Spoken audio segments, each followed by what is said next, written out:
My friend Tom gave me a ring and asked me to come by. He's always got something new in his ever-evolving stash. What's up, Ian? Howdy, howdy. Just here to check out your treasure trove. You always got the cool stuff. What the heck are these things? Chainsaws. Wow. I went yard sailing. Yeah. This is for, like, I think the big sequoias and redwoods. Oh, yeah, this is a two-man job, no doubt. You know you're in the presence of a true parts collector when his collection expands beyond anything practical. If you haven't noticed, there aren't a lot of giant trees out here in the desert. What's up with this chassis? That's a T-bucket chassis. Oh, I think it's 60s or early 70s. It looks just like one I had when I was a kid. Yeah, look at these ladder bars, pretty cool. Yeah, and the hairpins in the front. Those are true hairpins. For sure. Yeah, I think you could consider Tom's style pretty conservative. He's got a flair for the wild stuff, but at heart, he really wants a car he can drive. You know, he is that traditional hot rodder. He likes things the way they should be, the way they were built back then, true to the era. Anytime I get something hot rod like this, especially old stuff, Right. that I think you might be interested in. 'Cause Yeah, no. I'd love to see you do something with that. You don't have to ask me twice. T-buckets, chainsaws, kitchen sink, count me in. Let me show you what I really got you over here for. All right, cool. Oh, wow. Yeah, man, your truck's looking good. Last time I saw this thing, it was just a heap of parts. It's come a long way. I tore it completely apart, powder coated everything, and just cleaned it up, but it's still all the old parts. It's a 42 Chevy from World War II. But this isn't 42. This 54 235, Heck first year yeah. 235. That's a You'd run that in the lowrider 54 Chevy. Yeah. Right That's on. what that came out of, was a 54 Chevy car. Perfect.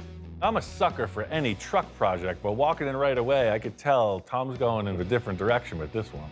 When I look at it now, it looks so darn stubby. But it was a long bed. I shortened it 20 inches. It's got like T-bucket proportions. Yeah, I now. went online and I saw Ian Roussel cutting a chassis, and I thought, I got to cut a chassis now. I learned a little something from that guy too. It's pretty cool to inspire people to make a bold choice in their project. Just take 20 inches out of the length of the wheelbase, pretty substantial. Oh, I see, you cut it right here. Okay, yeah, that's what I would have done. Oh yeah, and then you just box it in a little bit. And you have a bed that's gonna go on? Yeah, that's the reason why I shortened it 20 inches, because when I shortened the bed, it looked best at 20 inches shorter. Squared it and tacked it, squared it. You probably did a better job than I do. I doubt that. It's got the Highboy Roadster look coming at you for sure. This thing's been all over the place. It was gonna be a hot rod, a dune buggy, then another hot rod. I wanted to do it to where it was two vehicles. It's a street rod, you know what I'm saying? And then you go home and the guys are all going out in the sands, and I want to take my truck out there. So I pull the headlights off and I throw the dune buggy wheels and tires on there, and it's a sand buggy. Oh, heck yeah. That's what the first thing I thought. Is like, it looks like it should be going off-road. Yeah. Now we're talking. As soon as Tom said, oh no, it's dual purpose. See, this thing's actually a dune buggy. That got my attention. How's Mr. T holding up? He's looking good. I love that truck, Ian. I do. That is the best thing I ever bought. Nice. When I was building Mr. T, Tom stopped by a few times just checking it out. I knew he liked it. And I'm really happy, you know, we came to an agreement, and now it lives here, and it's a good part of his collection. It's just fun to drive around. Nice. Because everybody goes, hey, that's Mr. T. And they want to stop, we stop, and they get in it and take pictures. It's looking as good as the day it left the showroom floor, man. Yeah, I like this car. Just don't tell the inspector. They wouldn't like to see an animal of the feline persuasion enjoying the fruits of our labor. Yeah, I mean, just standing back and looking at this, I love the short wheelbase. It just looks a little bit too like a triangle right now, you know, equal proportions. Yeah. I think just a little down in the roof line would sell this. That's interesting. I didn't realize it until he stood in the front. That rear window is way up there, huh? Yeah, look at it. You can't even see the rear window from the front. That's what I'm saying. Interesting. Yeah, that's just something odd about that. Knowing Tom and what he's into, I can see a pretty clear path to kind of remedy the situation, improve on some, and just find exactly what he's looking for in the end. Honest Ian's one-stop chop top in session. I have another cab. It's outside here. So if we mess up, we could just start on the next one? Yeah. Actually, yeah. I got a couple ideas regarding that. Now you got me excited. I can't wait to see this thing done. All right, man. Well, while you're all enthusiastic, bright-eyed and bushy-tailed, I say we just get into this. Whatever you want to do, Ian. Oh, famous last words. Ian, do whatever you want. I mean, we both know I've got some pretty wild ideas from time to time. I think we just cut the top right off and just discuss. Oh, that sounds good. I don't even know where it'll end up. We'll just kind of take it one piece at a time, as they say. Okay. I'd say there's some concern. I know the sound of a concerned cat. She's definitely on guard, so we'll just take it slowly. She thinks it's her truck is what it is. This one's gonna be inspecting the entire process, I think. This is nothing new. I've dealt with furry inspectors of all kinds. I'll have her purring in no time. All right, well, I brought two options to start with. We got the mellow and the kind of mellow. So what do you think? No, this one here, Like the blue one? Yeah. This is 2-inch tape, so that'll be a 2-inch chop. Let's start by just nipping at this. If you want more, we can go more. I like to start wherever the body has some kind of identifying feature. You wouldn't mind pulling that welder over here. It's about to get real, huh? Oh, it's about to get real. It's like your wedding day, right? It's all fun and games until you're walking down that aisle. Until Ian gets going. This is the last time you'll see your truck in one piece, ever. I mean, for the next couple days. This is a story I'm very familiar with. You know, it's as old as time. 1 minute, Tom and I are talking, laughing, discussing. The next minute, I'm cutting his truck in half. Could be a little unnerving. I'm used to it, but first-time client, not so much. Yeah, so something sort of like that, maybe? Oh, yeah. Yeah, I like that. I do. I think that window opening looks better than the original window opening. And you could see. It does. I cut it more than 2 inches. What's that?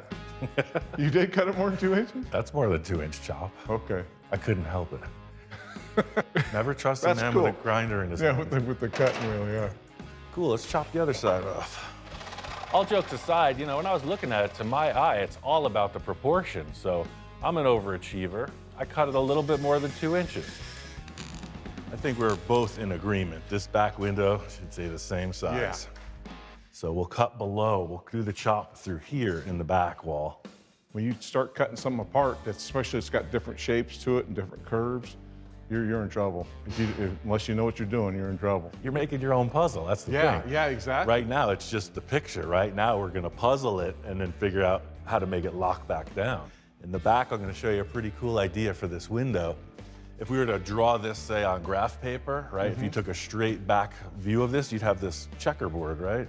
So the most horizontal line, I think, would be this window. The idea being, when that comes straight down, you don't have any zigzag in the connection, so when you weld it, you're not trying to fill gaps. So those are just two reference points of being parallel. So now we're hitting on that trim, and we're 3 1/4, 5 1/4. And then this is the 2-inch chop through this area. Well, I got you now. I'm nervous, but excited at the same time. I think you know what that means. I'm all on board here. I remember my first date, don't worry. Okay. I fell out of the back of a truck on my first date. We'll just keep it at a strict 2 inches all the way around. We'll set the roof down, and then we can make adjustments from there. Just the attitude of this cab in general, it's already got kind of that, you know, forehead down appearance. So no rake in the chop, just straight down all the way around. True story, I learned this whole thing by watching Gene Winfield. That blue Packard is a perfect example of this, you know, pretty bold, huge amount of work. I mean, it is a puzzle in the end because it's taken apart, shapes change, and you gotta put it back so it looks like the perfect picture. It's a little bit of math, but it's also just a lot of envisioning, you know? You sit back and watch this dissected, exploded view of what it could be and how's it come back together. Are we done, Ian? Theoretically. I mean, this is actually the first time I've ever done this, so surprise, surprise. Now you got yourself a roadster. We got the cut, now we got to do the paste. That's where the rubber hits the road on this puzzle piece chop top.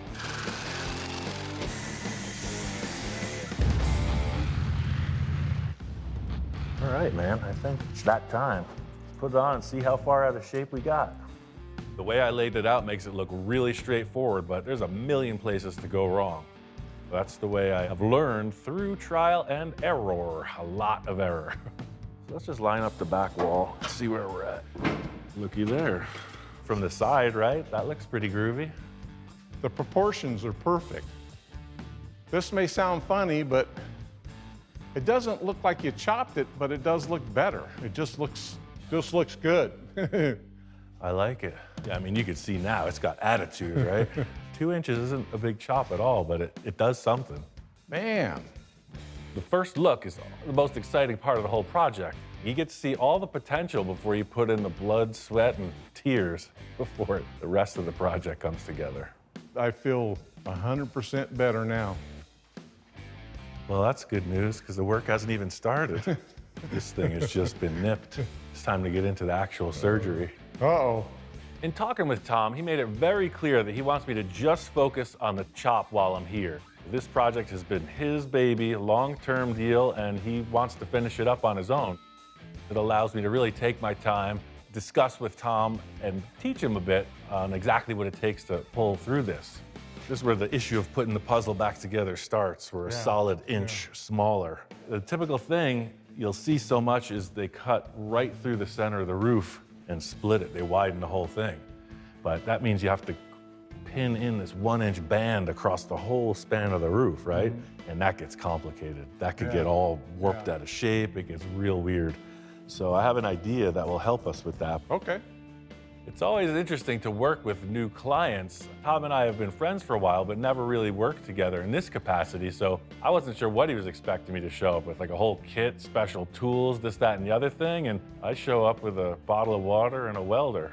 Are you finding, is that how you're finding the high spot? I guess sometimes my bare bones approach is a little surprising. This is gonna pop the roof into 2 pieces right now, front and back. Let's see how it falls apart. What the heck? I literally had no idea what just happened. I just thought it was like a piece of the brackets from inside the truck. You know, I'm walking away and Tom's like, those are dinner spoons in the roof. Other military, I think. Look at that. And then there says 42. U.S. Marine Corps. Oh, wow. Archaeologist here now. I've never put a utensil in the roof rail of my vehicle. Like what? Did they just like steal them from the mess hall? Like that midnight chocolate pudding adventure, it's on tonight. Clink. All right, now back to our regularly scheduled chop top.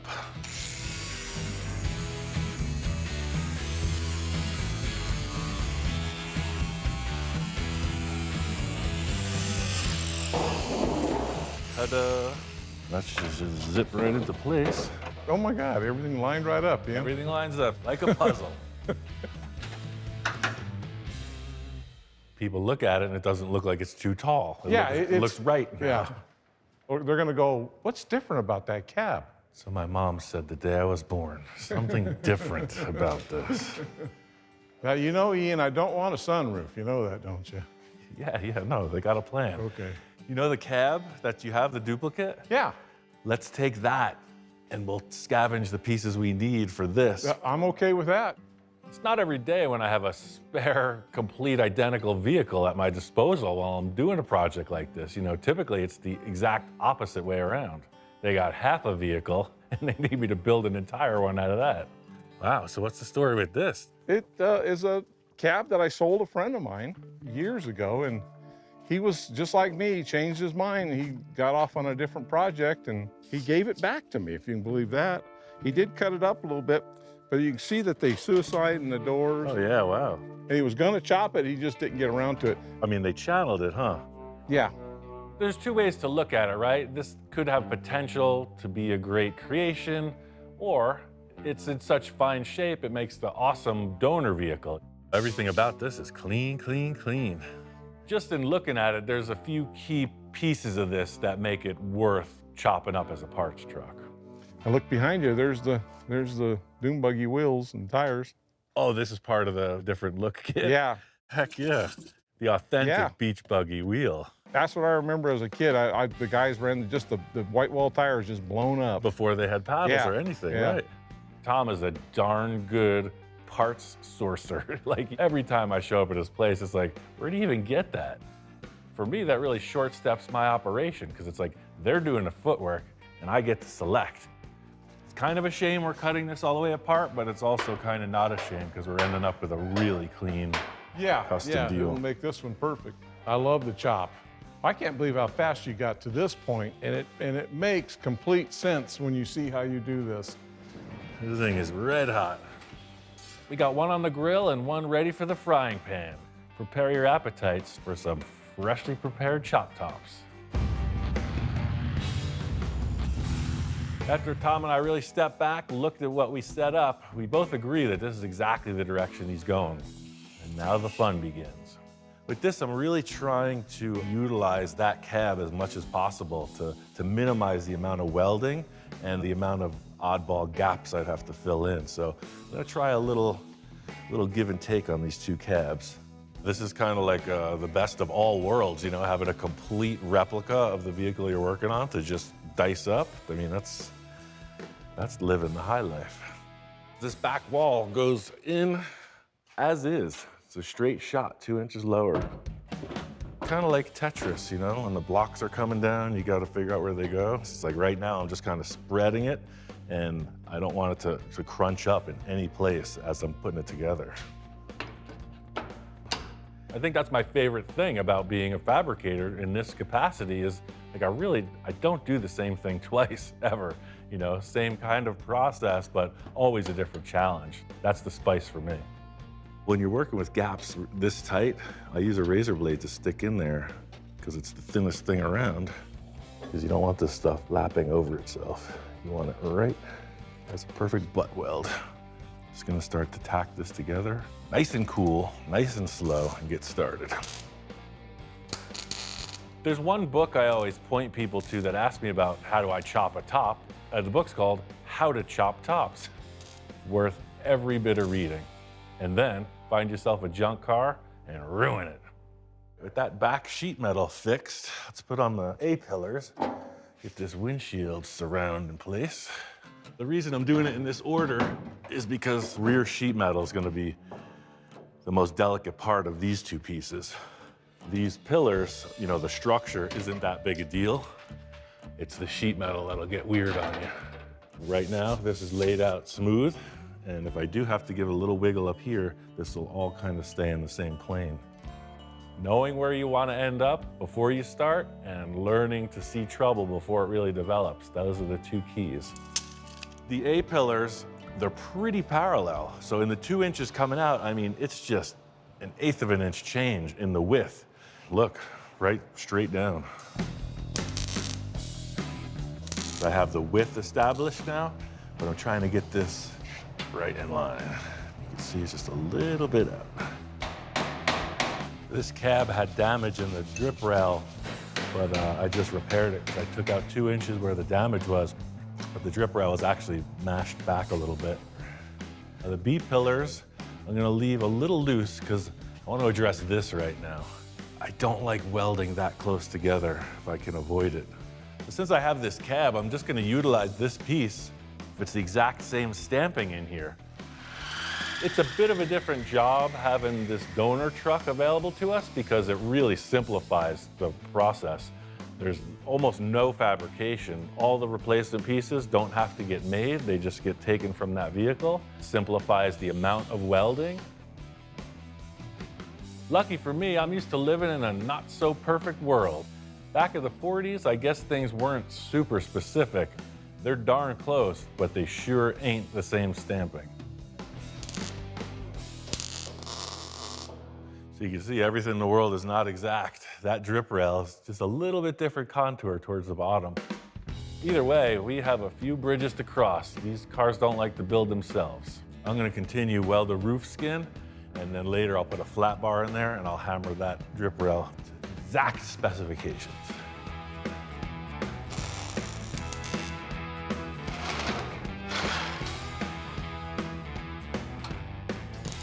That's it, that's the structure. Gotta fill in this hole in the roof. Tom didn't want no sunroof, and he ain't getting no stinking sunroof. Time to butcher the cab. By butcher, I mean extraction, precision. It's like that game Operation, you know, with the tweezers. One wrong move, you're out. You can tell by the slice in the roof, we're gonna need about 2 fingers more. So we're gonna make that roof cap 4 fingers more. Let's cut this off and see what we're working with. With a piece of vintage Americana like this, we have to handle it in the most delicate way. If it has any dome at all, we're gonna just try to remove a little bit of it. Just flatten it out just a wee bit. Look at that. Little crazy glue. We're ready to rock. Notice the gap here. As I trim this donor roof back towards this cut, I can get them to really get closer. So they lap maybe only by 1/4 of an inch. See here, we would have had to cut this strip straight through the entire roof. And this just spreads out the work, a lot cleaner end result. So that's pretty much it. Clamp it and slowly weld it back into place. I gotta say, the dome on this roof is looking good. It's coming together. The next challenge is to get these door tops fitted up and welded on.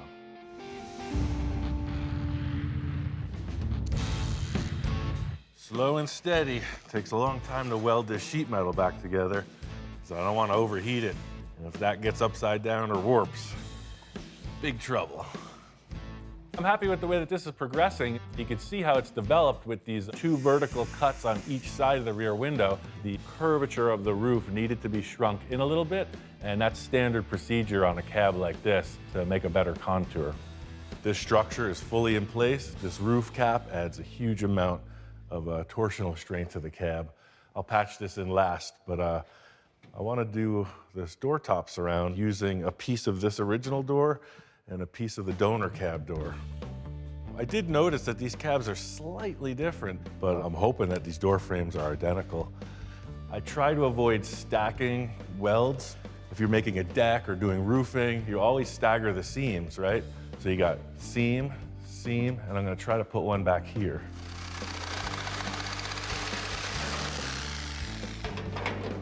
I don't like that join up at all.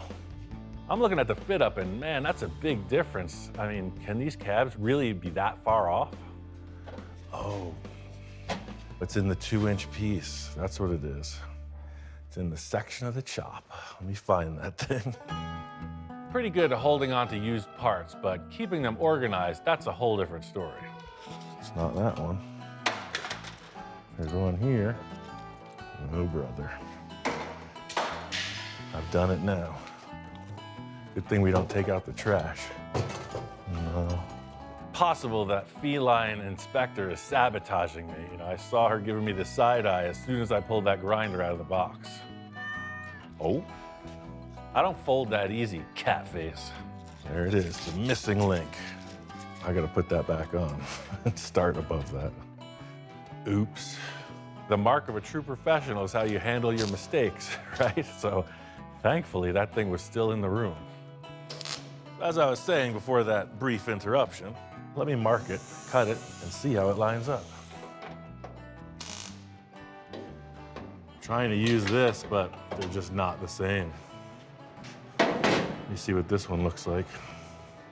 Sometimes it's hard to think with 30 million degrees of sun rays penetrating the shop. If you've never tried working in the Mojave Desert in the middle of July in a steel building, you ought to try it sometime. What's up, Ian? Whew, it's hot. Wow. It's getting there. It's got a top on it. Yes, sir. Oh, wow, man, that's cool. So yeah, what I'm doing is I'm hammering it with a dolly, welding some more, and working through it. Yeah, I like it. That looks really good. For me, it's all about that first impression. You know, how do you feel when you walk right up and take it in? Getting fresh eyes in the mix always helps. I look over there and it's just too tall. Yeah. This doesn't even look like they're the same truck anymore. For sure. It's like, this is a cool version of that one. You know? It is. This one's got an attitude, whereas that's like Yeah. Mr. Yeah. Abraham Lincoln hi-hat, right? And that rear window is perfect now. Yeah, coming around the side, you see that thing Yeah. looks like it should be there. Yeah, it just looks proportioned right now. Everything worked out perfect with the dome swap. I was a little concerned because I'm finding subtle differences in these body stampings, believe it or not, but I know the roof caps are identical, so laid it right on. You know, these cabs, I've noticed little differences through all the years, Yeah. 42 through 46. It's possible we could have a 41, you know what I'm saying? But I wouldn't know the difference. That's nothing that I'm not used to. You know, that's the story of my life. Figure it out, make it happen. Right now, I'm just working on buttoning up the last adjustment of this, and I'm gonna try something with that door section. What I'm hoping to achieve here is not have the double weld, right? So Yes. it's just a single weld. But you can see these stampings aren't exact. You got your inner flange here, and then look, it's a good 1/8 of an inch difference. Tom's got great timing, you know, it was smooth sailing on the rooftop when he wasn't here. Then when he shows up, of course, it's mismatch central with this door top issue. Never fear, I still have a few tricks up my sleeve. That's one of the beauties of working with metal, you know, it seems so rigid, but it's very malleable. You can work it. Man, I don't know how you did it, but I can hardly see the difference right here, right now. You fixed it. Yeah, man. It was, I just welded the bottom, and then I used the clamp, and I just drew it up, so the heat kind of allowed it to stretch upwards. Man. I'm pretty sneaky, man. The two trucks together right there. Look at that. Yeah. Shuts like it's supposed to. Man, I'm sorry that you know what, though? That's been the biggest monkey wrench so far, right? Yeah, very Is that- minor, too. Yeah, Very okay, minor. okay, I'm glad you said that. I don't know what difference between minor and major is on this stuff, because I've never done any of this, but Major problem is when I can't figure it out. All in all, I think it's a darn good fit up. In the end, the donor cab really did streamline this. All right, last part of the puzzle, the piece that I took out of the corners, I'm just gonna reuse that and then patch in the top right here. you found everything in my shop, huh, Ian? Kind of a snoop like that, man. You should see me at my friend Bill's house. I know where all his best projects are, man. You know, you look so easy that everybody at home's going, hell, I can do that. You can, man. It just Takes a screwdriver and a welder. yeah, and 30 years of messing it up. And then you start to get the hang of it. Well, that's the story, sir. I'm just gonna keep on welding, and pretty soon you'll have a truck again. I'm excited, man. Look at that. That's just one of these here, you know. It's really gonna take just welding to finish this cab up. I'm gonna pick at it for a couple days, and I'm looking forward. Tom says we can get this thing in a mock-up pretty quick. But I wanna get back to my shop. I got another project that's been prepared that I wanna get into.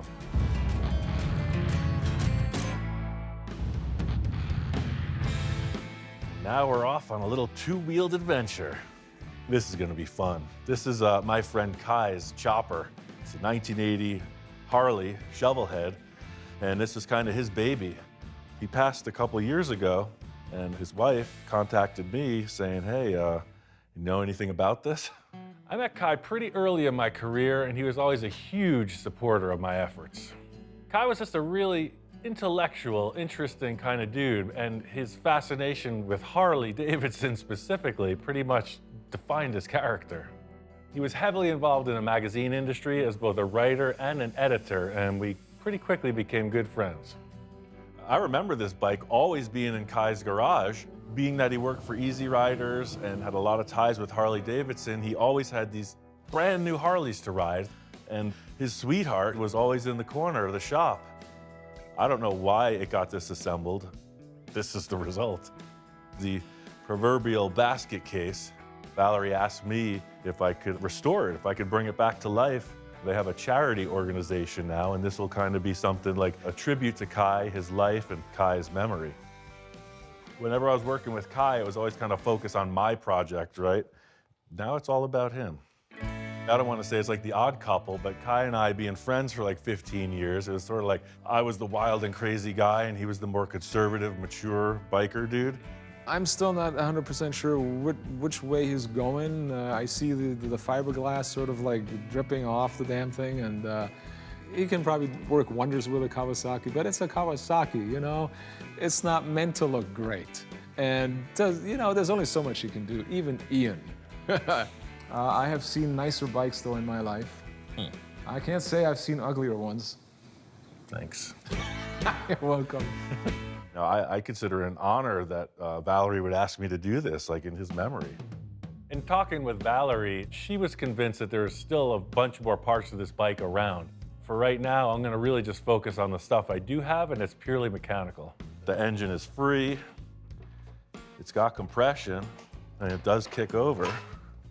One thing that Kai was always really proud of was this was built by Denver's choppers. You know, it's the real deal. I never noticed it, but on the engine, it's got their timing cover. Denver's was like known for these like long bikes, you know, thin and really long, stretched out chopper style stuff. And I don't know, I'm not seeing that on this bike. So it's like, what's the story? Who twisted the arm and said, I don't want that kind of bike, right? He ends up with a wide glide and the big headlight on the front from Denver's. It's interesting. I did a trike project, had a little sort of Denver's choppers influence in it. Denver's choppers is primarily known for the long bikes, you know, the forks way out, the easy riders, kind of cowboy on his iron horse into the great wild west. I built a trike that had that type of flavor. Of course, it was 3 wheels, but pretty low, really raked out, tall, skinny tire on the front. I mean, I've dealt with the whole pile of parts scenario and reverse engineering my whole career. Yeah, if something's missing, I might have to make it look like it was. If you know Kai, you know he's very particular about his bikes. You know, the overall aesthetic, the style of it, the drivability, of course. I kind of understand what he liked, you know, something that you see here, nothing really far out, nothing too artsy. I think I'm just gonna try to rein it in. That's one thing I know about Kai, was he was that maintenance dude for sure. You know, he loved his motorcycles. So it doesn't surprise me that this thing is preserved so well. It's a pretty chunky fork, I like it. When Valerie asked me to get involved with the project, I didn't know what state the bike was in. And I know that they relocated, they moved twice. The bike went into storage apparently, and that's about all I knew about it. That's the sign of a good chrome job, is when it can sit out in a shed for 15 years and polish right back up. I'm really digging this back tire, you know. This has got a little bit of oval slots in it. Pretty groovy. All right, let's put some rear suspension on. And last but not least, the old front tire. Now we're getting somewhere. It's starting to look like a chopper, baby. Pretty formidable looking machine. I think I'm kind of like that. Knees in the breeze, bugs in your teeth. It appears that all the mechanical parts, as far as what I could tell, are here. You know, I'm still waiting for the other shoe to drop, but I don't see why Kai would take his bike apart and just scatter it to pieces. I don't know, it looks good so far. Valerie says she's got some more parts for it. I'm gonna head over there and see what she was talking about. It's got a good look. Little search and rescue mission. I came up solid. Found pretty much everything. This is the rear fender. There's the front fender. Got a tank, and then the little piece that goes between them. And a seat. This bike's never fell over. That's what I was worried about, you know? It's like, oh, that's why they took it apart. It got crashed, right? One of the tanks is destroyed. Nope. I'm digging the paint job. It's a little beat up, though. Seeing all the pieces are here, and they're in what appears to be perfectly usable condition. I mean, that's the mission, right? It's like, let's just get this thing dialed in, assemble it, hope the heck it works. That bike was pretty crusty. I used 2 cans of oven cleaner on the engine, the foamy stuff, and man, it shined right up. I gotta get this running ASAP. You know, I don't wanna get teary-eyed or sentimental in an exaggerated kind of way, but right? It's like the man and his dog, the man and his bike. It's that kind of relationship, and like this was his jam, you know? He rode this thing everywhere. I do so much full custom stuff. You know, it may seem that almost nothing is sacred to me, right? But, you know, something with this type of history, Kai being such a close friend, you don't change that stuff, you know? There's plenty other stuff in the world. This one is his, and it should stay that way. Valerie told me that the biker's name was Purple Haze. Mr. Conservative biker guy driving a purple-flamed Harley. All right, we see you. This looks like it's been rubbed on something white, and it's on top of the clear coat. The question is, can I salvage this paint? Everything's just showing its age. We're all showing our age. It's part of the journey. Look at that, it came right off. It's looking purpler by the second. This paint job is sweet. No amateurs were building this bike. It's got that pearly effect. I think it's gonna shine up real nice. I got this stuff from 3M. I'm gonna go at it with 1,000 grit and then bring it all the way to 3,000 and then polish it. Try not to get into the actual paint, just stay up on top on the clear coat. Try to knock some of these scratches off. Yeah, it looks like I'm not gonna have to re-clear any of this stuff. Yeah, I gotta say that this is a little bittersweet because I was like, oh man, the gates are wide open, right? There's no fenders, there's no tank. Time for me to restyle it. And then that looming voice, don't put no junk on my bike. Thinking maybe some divine intervention or something. Miraculously placed these pieces of the bike right in front of me. All right, one more fender. You know, in my defense, I never put any junk on his bike. I just enhanced it a bit. And I also saved it from burning down to the ground. Whoa, whoa, whoa! Holy shit. I guess you don't have a fire extinguisher, huh? I got 3 fire extinguishers right on the wall, and I'm like, I don't want to mess up his bike. I know what these things do, so I'm just hoping it'll go out. That sucker is flaming. It's 7 feet tall. I gotta use the extinguisher. I'm just glad you remembered you had a fire extinguisher. I was looking around all over the place. No, I knew where they were, but I'm just like, I don't want to make a mess. It's only Kai's motorcycle. I don't want to dirty the floor. Thanks a lot. You could say this is number 2 that I'm saving. You know, I'm not known for Mr. Polish and Shine, but right now, that's where my head's at. I think it's pretty cool that the bike didn't need a new paint job. 22 years ago, there it was, brand new. 22 years for a motorcycle that's driven, that's a pretty good run. So pretty neat to see it looking identical, just aged. Yeah, now it's starting to fill out. These tanks look great.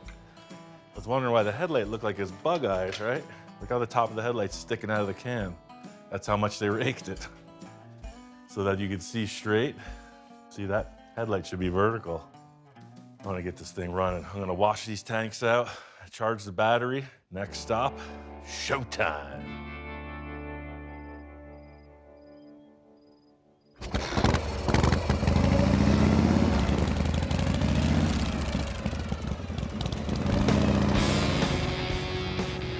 Bike's kind of a unicorn with the wide glide forks and the real skinny tire. It's a different look, but it's definitely raked. It's a chopper, lots of power. It moves right along. They're like giant mini bikes. This bike brings me right back to hanging with Kai. This is exactly how he wanted it to be, you know? He was on 2 wheels all the time. This bike is a real testament to that. I am stoked. I think Kai is smiling from somewhere else. This bike has got attitude. Something about a Harley. They're all shaking and loud and I gotta say, it looks like he just got off the bike yesterday, you know? Just leaving it as is. A fresh cut and polish on that old paint brought the life back to it. Just a testament to how well he cared for this thing. The mystery still stands. I mean, we don't know what happened, why this bike was disassembled, but I feel really privileged to be a part of it, and instead of it just being a pile of stuff in the corner, it's on display. I think it's a really good showpiece for their charity foundation. It's gonna get everybody's attention. Here it is, right? Back to life. That was the one wish that Valerie said. She's like, you know, that was our life together, was the motorcycle and the touring, etc. So for me, it was like, no doubt, I got you on that. That's all I could say, Kai. I did it. There's no junk on that bike. It's just the way you like it. It's a proper motorcycle. It's a chopper, baby. I'm gonna put some miles down in this desert before I take it back home, though. I'll tell you what, it's got a full tank of gas. I'm ready to move it.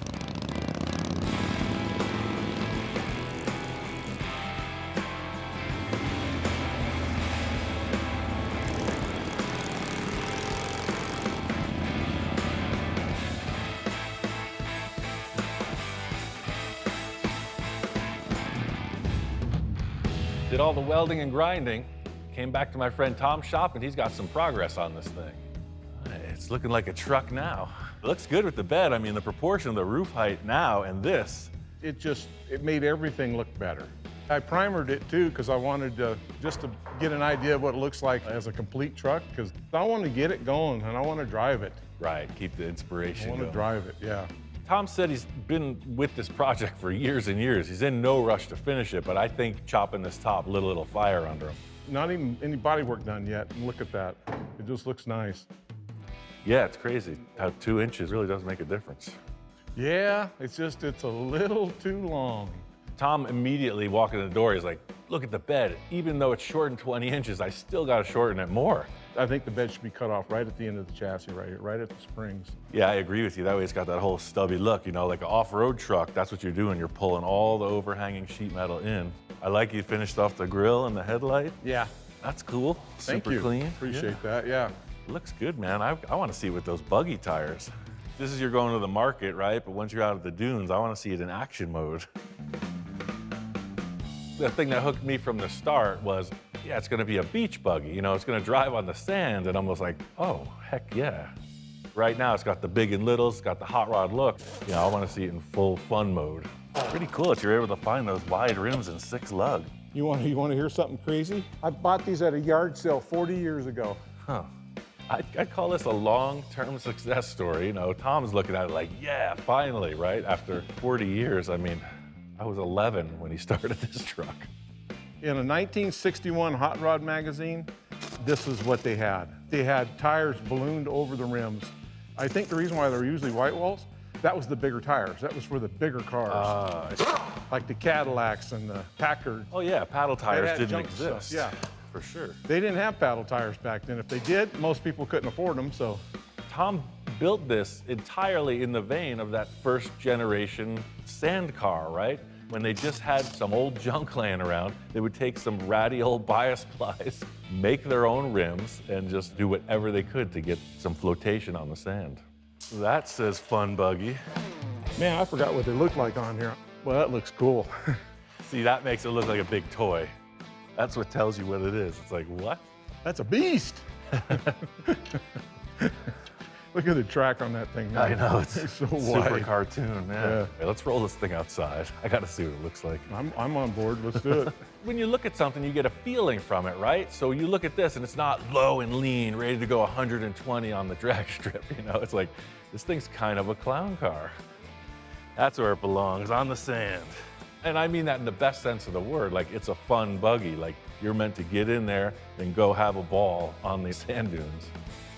It's exactly what I wanted. That's all it needed was 2 inches off the top and another 1.5 feet off the rear. This thing belongs on a Beach Boys album cover, man. Need some surfboards on there and you're cruising down the ocean. This is sweet. You know, anybody can go out and finance a sand car or a side-by-side and hit the dunes, right? But when you're out there cruising in the cookie cutter machine and you see this coming across the sand, whoosh, all eyes on that truck. That's what it's about. Oh, it just looks so good. Kind of like the black rims, too. Yeah, I think the biggest takeaway for me is like, you can't buy good vibes, right? So the horse trading, the working with friends, that type of thing, that's really the way I operate.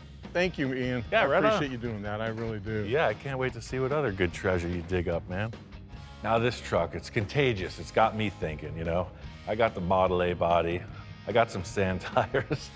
I got an old chassis. Who knows what could happen? Maybe Tom wants to race.